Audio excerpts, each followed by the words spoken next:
Mas pinaigting pa ng Agriculture Department ang pini production sa Tabaco City. Samantala, itinurn over naman ng National Irrigation Administration ang 35 million pesos na irrigation system sa Albay.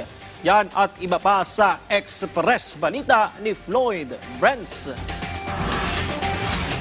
Opisyal nang itinurn over ng National Irrigation Administration Bicol ang nagkakahalagang 35 million pesos irrigation system sa Barangay Karatagan, PIO Duran, Albay. Ang proyektong Karatagan Communal Irrigation System ay pinangunahan ng Panganiran Irrigators Association at inaasahang magseserbisyo sa mahigit 30 ektaryang sakahan sa lugar. Ayon sa NIA Bicol, inaasahang magpapataas ito ng produksyon ng pananim at kita ng mga magsasaka kasabay ng pagtitiyak ng mas matatag na supply ng ani sa komunidad.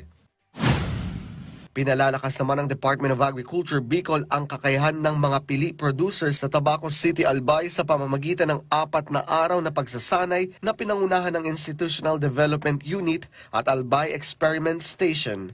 Nakatuon ang training sa pili nursery establishment at post-harvest handling and management kung saan lumahok ang mga miyembro ng Mount Mayon Pili Producers Cooperative. Kabilang sa mga tinuro ang wastong pagpaparami ng pag-aani at pagproseso ng pili para mapanatili ang kalidad at mapataas ang produksyon. May kasama ring hands-on field demonstration para mas mahasa ang kasanayan ng mga kalahok.